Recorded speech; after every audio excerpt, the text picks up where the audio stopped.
सुनसान जंगल में टुनटुनी नाम की चिड़िया रहा करती थी। आज टुनटुनी की शादी है। बारात जब चिड़िया वालों के दरवाजे पर पहुंची तो घर में कोहराम मचा था। किसी ने कहा कि टुनटुनी भाग गई है। काफी समय के बाद बारात वापस चली गई।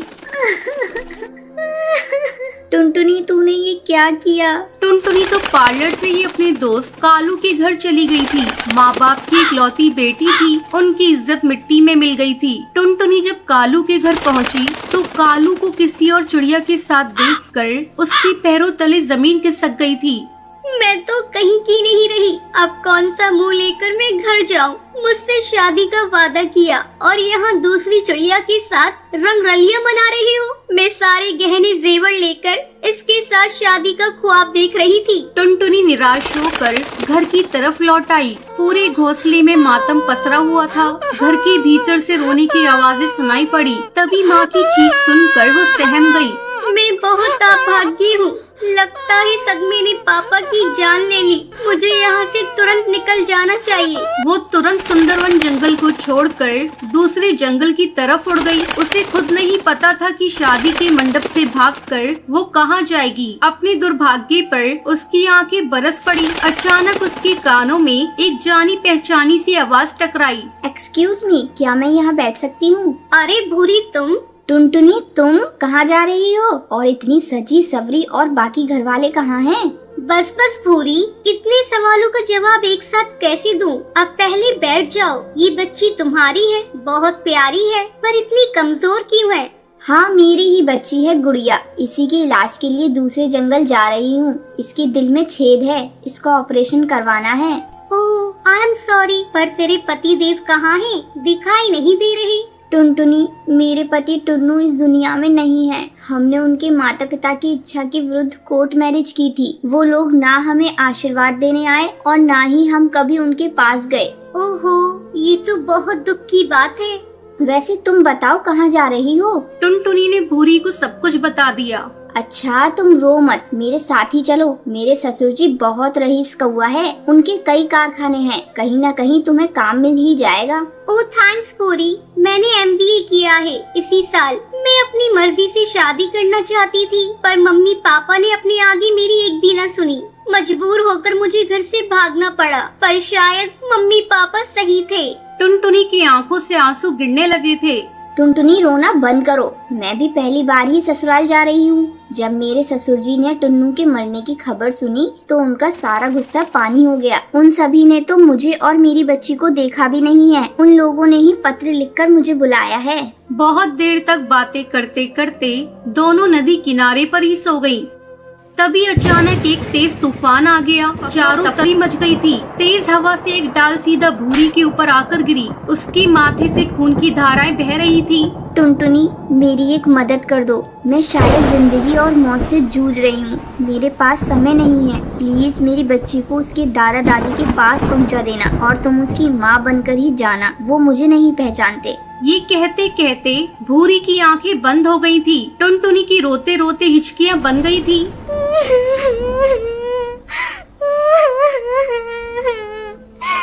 अब मैं क्या करूं?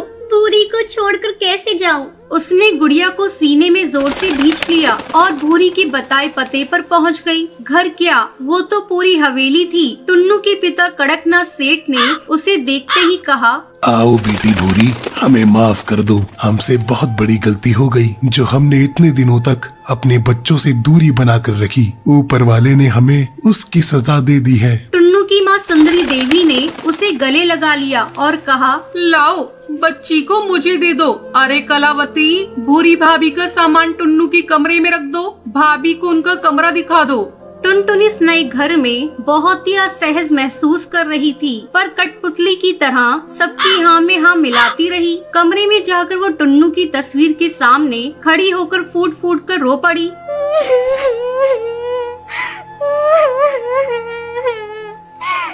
आप मुझे माफ कर दीजिए। मैं आपको नहीं जानती, पर आपकी बच्ची के लिए और अपने ठिकाने के लिए मुझे आपकी विधवा का रूप धारण करना पड़ रहा है। भूरी की भी यही इच्छा थी। मैं विधवा बनकर इस घर में कब तक रह पाऊंगी? जब इस झूठ का पर्दाफाश होगा तो क्या मुंह दिखाऊंगी? ये सोचते ही उसका कलेजा मुंह को आ गया। तभी दरवाजे पर सुंदरी देवी को देखकर उसने उन्हें कमरे में आने के लिए कहा। हमने जब टीवी में समाचार सुना कि जंगल में तेज तूफान और बारिश ने कहर बरसाया है तो सारी उम्मीदें खत्म हो गई थी, पर तुम्हें देखकर नया जीवन मिल गया। चल खाना खाकर आराम कर लो, सुबह डॉक्टर के यहाँ भी जाना है गुड़िया को दिखाने। जी माँ जी। उसको वहाँ रहते हुए 1 साल होने को आया। अब समय आ गया है मैं इन लोगों को सच्चाई बता दूं। किसी इंसान को कब तक धोखे में रख सकती हूँ मैं? यही सोचकर वो सास के कमरे की तरफ बढ़ गई। तभी सास की आवाज उसके कानों में पड़ी। मैं इतनी बड़ी बात कैसे कह सकती हूँ? अगर वो नहीं मानी तो? एक बार कहकर तो देखो, उसकी मर्जी के बिना हम कुछ नहीं कर सकते। देव कबूतर ने खुद ही मुझसे उसके साथ शादी के लिए प्रस्ताव रखा है। वो टुन्नू का दोस्त है। टुनटुनी ने सुना तो उसकी आंखों से आंसू आ गई। वो तुरंत अंदर चली गई। बापूजी, माँ जी, मुझे आप दोनों से कुछ कहना है। बोलो बेटी। गुड़िया भी पूरी तरह से स्वस्थ हो गई है। अब आप लोगों को मैं धोखा नहीं देना चाहती, पर क्या? बोलो। टुनटुनी ने शुरू से लेकर अंत तक सारी बात बता दी। सब कुछ सुनने के बाद, बेटी, ये तुम्हारा बहुत बड़ा बलिदान है। तुमने हम लोगों को ऐसे समय में सहारा दिया जब हम बिल्कुल बेसहारा हो चुके थे। एक तरफ टुन्नू की मौत और दूसरी तरफ भूरी की मौत का समाचार सुनकर शायद हम दोनों टूट ही जाते, पर तुम्हारे उस झूठ ने हमें जीवन दान दिया है। ये सच है। इतने दिनों तक तुम हमारे घर में कुंवारी विधवा बहू बनकर रही। अब हम तुम्हारी शादी करके अपने हाथों से विदा करेंगे। टुनटुनी ने दोनों के पैर छूकर आशीर्वाद लिया। उसकी शादी देव कबूतर से हो गई। अब उसका जीवन खुशियों से भर गया था। एक बार की बात है, एक जंगल में टिंकू नाम का एक बहुत गरीब किसान चिड़ा रहता था। एक दिन टिंकू अनाज लेने के लिए बाजार गया तो उसको उसका एक पुराना दोस्त हरी तोता मिला। अरे टिंकू भाई, यहाँ देखो, यहाँ इस तरफ। अरे भाई हरी, कैसे हो? कहाँ हो? बहुत दिन बाद मिले। बेटे की शादी के लिए रिश्ता पक्का करने गया था। बहुत अच्छा रिश्ता मिला है। अच्छा, रीना तोती इतनी बड़ी हो गई, शादी लायक हो गई। हाँ, अब तो रीना 16 की हो गई है। शादी का समय आ ही गया है। इतना अच्छा रिश्ता मिला था तो शहर जाकर बात पक्की करके आया हूँ। भाई हरी, क्या बात कर रहे हो? रीना तो अभी नाबालिग है, तुम उसकी शादी इतनी जल्दी क्यों करवा रहे हो? कोई बात नहीं, 2 साल में बालिग हो जाएगी। अरे रिश्ता पक्का करके आया हूँ और 2 साल बाद रीना को उनके घर भेज दूंगा। इतना अच्छा मौका कोई नहीं छोड़ता। अरे भला तू बता, तेरी बेटी टुनटुनी चिड़िया कैसी है? वो भी तो बड़ी हो गई होगी। कितनी उम्र हो गई उसकी? टुनटुनी तो 18 बरस की हो गई है। अच्छा, चिड़िया बालिग हो गई है। तो शादी का क्या सोचा तूने? शादी ना बाबा, टुनटुनी पढ़ने में बहुत होशियार है। उसकी इच्छा है कि वो डॉक्टरी की पढ़ाई करे, इसलिए मैं उसकी शादी अभी नहीं कर रहा। मेरी माने तो तुझे ऐसा नहीं करना चाहिए। तू सर से लेकर पैर तक कर्जे में डूबा है। डॉक्टर की पढ़ाई का खर्चा कैसे उठाएगा? अरे टुनटुनी को इतना पढ़ाने लिखाने का कोई फायदा नहीं होगा। अगर कुछ बन भी गई तो तुझे क्या मिलेगा? ठेंगा। टिंकू को हरी की बात का बहुत बुरा लगता है, लेकिन वो उससे कुछ नहीं बोलता। दोनों दोस्त एक दूसरे का हालचाल पूछकर अपने अपने घर निकल जाते हैं। वहीं शाम को टुनटुनी दुकान जाने के लिए निकलती है तो रास्ते में उसको उसकी सहेली पिंकी दिखती है। अरे पिंकी, कैसी हो?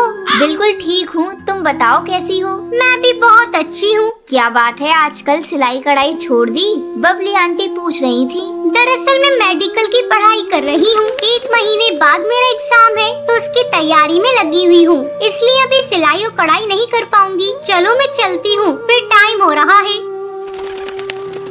टुनटुनी दिन रात मन लगाकर पढ़ती है और एग्जाम की तैयारी करती है। कुछ दिनों बाद कुछ लोग टुनटुनी के घर आते हैं और बाहर से चिल्लाने लगते हैं। टिंकू, ओ टिंकू, बाहर निकल। ये मैं क्या सुन रहा हूँ? बेटी बड़ी हो गई और तू अभी तक उसकी शादी नहीं कर रहा? टिंकू बाहर आता है और बोलता है, शांत हो जाओ भाई, शांत हो जाओ। मेरी बेटी को मैं पढ़ाऊं या शादी करवाऊं, तुम सबको क्या आफत आन पड़ी? मेरा बेटा 10वीं पास है और अगले साल 20 का हो जाएगा। तू कहे तो टुनटुनी की शादी उससे करवा देते हैं। अरे भाई, तुम लोग मेरी बेटी की शादी के पीछे क्यों पड़े हो?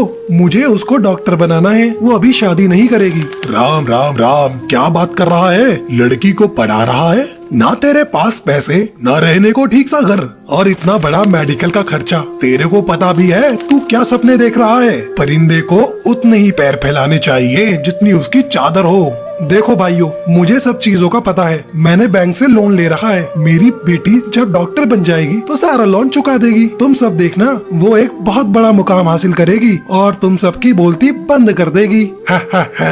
दिन में सपने देख रहा है तो सपने।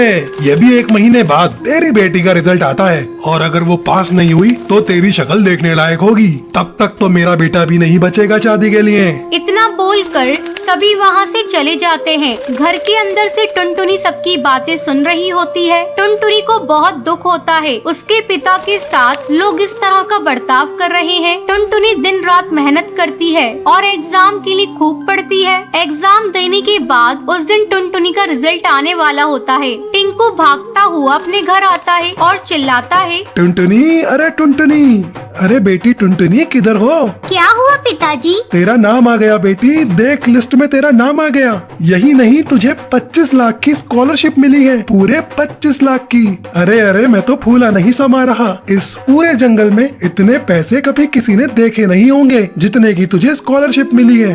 टुनटुनी बहुत खुश होती है और टिंकू भी टुनटुनी की कामयाबी देखकर बहुत खुश होता है। टुनटुनी पढ़ाई करने के लिए शहर चली जाती है। जंगल के पक्षी तब भी टुनटुनी के बारे में बातें बनाते हैं और टिंकू को कोसते रहते हैं। क्यों टिंकू, तूने तो अपनी लड़की बेच दी, शर्म नहीं आती?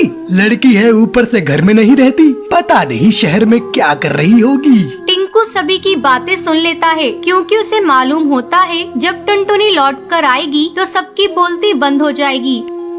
टुनटुनी जंगल वापस लौट कर आती है। उसे जंगल वाले देखते हैं तो हैरान रह जाते हैं। टुनटुनी को छोड़ने करीबन 4-5 पक्षी की टीम आई होती है। टुनटुनी एक हवाई मोटर से उतरती है और सभी जंगल वाले उसे घूरते रहते हैं। अपनी बेटी की ठाट बाट देखकर टिंकू का सीना चौड़ा हो जाता है और सर गर्व से ऊंचा हो जाता है। टुनटुनी साबित कर देती है, अगर मन लगाकर कुछ ठान लिया जाए तो सब कुछ हासिल हो सकता है।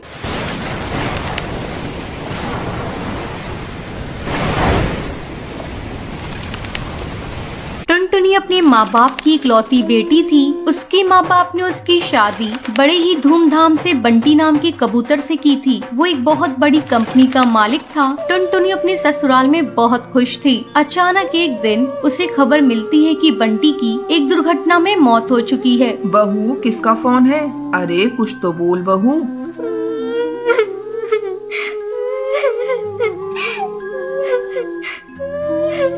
माँ जी, सब खत्म हो गया, सब बर्बाद हो गया माँ जी। बंटी की तेज तूफान आने के कारण मौत हो गई माँ जी। बहू, तुझे गलत जानकारी मिली है, कोई तुझसे मजाक कर रहा होगा। ला दे फोन, मैं बात करती हूँ। बबली अपनी बहू टुनटुनी के हाथ से फोन ले लेती है। क्या बात है कालू, तूने बहू से क्या बोला है? आंटी जी, ये बात सच है, बंटी की मौत हो चुकी है। ये सुनकर बबली रोने लगती है। इसी तरह समय गुजरने लगता है। एक दिन बबली से मिलने उसकी बहन बेबो आती है। बहना, बंटी के बारे में सुनकर बहुत दुख हुआ। टुनटुनी बहू की अभी लंबी जिंदगी पड़ी हुई है। बंटी तो अब आ नहीं सकता। ऐसा कर तू बहू की दूसरी शादी कर दे। चाहती तो मैं भी यही हूँ बेबो, लेकिन मैं भी क्या करूँ, बहू तो तैयार ही नहीं हो रही है। जब जब मैं उससे दूसरी शादी की बात करती हूँ रोने लगती है। मैं क्या करूँ, मेरी समझ में कुछ भी नहीं आ रहा है। तू ही बहू को समझा। बेबो टुनटुनी की कमरे में जाती है। टुनटुनी कैसी है बेटा? अरे मौसी जी, आप कब आई? मैं अभी अभी आई हूँ बेटा। मैं अभी आपके लिए फ्रूट काट कर ला रही हूँ मौसी जी। बेटा तू मेरे पास बैठ, मुझे तुझसे कुछ बातें करनी है। क्या बात है मौसी जी? देख टुनटुनी, तेरी अभी बहुत लंबी जिंदगी है, तो मेरी बात मान, दूसरी शादी कर ले। अब बंटी तो वापस आ नहीं सकता। मौसी जी, आप ऐसी बातें मत कहिए। मैं बंटी को कभी भुला नहीं सकती। मैं दूसरी शादी अब नहीं करूँगी। देख टुनटुनी, मैं तेरे भले के लिए कह रही हूँ। तू तो जानती है ये दुनिया कैसी है। मौसी जी, मैं दुनिया के बारे में नहीं जानती। अब मैं माँ जी के साथ ही अपने जीवन को बिताना चाहती हूँ। बंटी ही उनका एकमात्र सहारा था, वो तो चला गया। अब मैं माँ जी का सहारा बनूंगी। अगर आप लोग चाहती है कि मैं खुश रहूँ, तो आप लोग मेरा एडमिशन किसी कॉलेज में करा दीजिए। मैं आगे पढ़ना चाहती हूँ। ठीक है बहू, तू जैसा ठीक समझे। मैं तो तेरे भले की नहीं कह रही थी। मैं अभी बबली से कह देती हूँ, वो तेरा एडमिशन कल ही किसी कॉलेज में करा देगी। अब टुनटुनी कॉलेज जाने लगती है। एक दिन वो नोट्स लेने के लिए अपनी सहेली के घर जाती है। वहाँ उसकी मुलाकात उसकी सहेली के भाई से होती है। आप कौन है? आपको किससे काम है? मैं बुलबुल की सहेली टुनटुनी हूँ। मैं नोट्स लेने आई हूँ। बबली तो अभी घर पर नहीं है, मैं उसे बता दूंगा। वैसे आपका नाम क्या है? मेरा नाम टुनटुनी है। जब बुलबुल घर पर आती है तब उसका भाई रॉकी उससे कहता है, बुलबुल, तुम्हारी सहेली टुनटुनी तुमसे नोट्स लेने आई थी। हाँ भैया, मैंने ही उसे घर पर बुलाया था ताकि तुम उसे देख लो और वो तुम्हें देख ले। बेचारी विधवा है और मैं उसे अपनी भाभी बनाना चाहती हूँ। कहो तुम्हारी क्या राय है? ठीक है बुलबुल, मैं टुनटुनी से शादी करने के लिए तैयार हूँ। बुलबुल अपने भाई का रिश्ता लेकर टुनटुनी के घर जाती है। आंटी जी, मैं टुनटुनी को अपनी भाभी बनाना चाहती हूँ। मेरे माँ बाप तो बचपन में ही गुजर गए हैं, इसलिए मैं अपने भाई का रिश्ता लेकर आई हूँ। बेटा मैं भी यही चाहती हूँ, लेकिन टुनटुनी तो शादी के लिए तैयार ही नहीं है। बस आंटी जी, आप हाँ कह दीजिए, मैं टुनटुनी को मना लूंगी। बुलबुल टुनटुनी को शादी करने के लिए बहुत मनाती है। आखिरकार टुनटुनी शादी करने के लिए मान जाती है। और एक दिन धूमधाम से टुनटुनी और रॉकी की शादी हो जाती है। टुनटुनी अपने ससुराल जाकर खुशी खुशी रहने लगती है।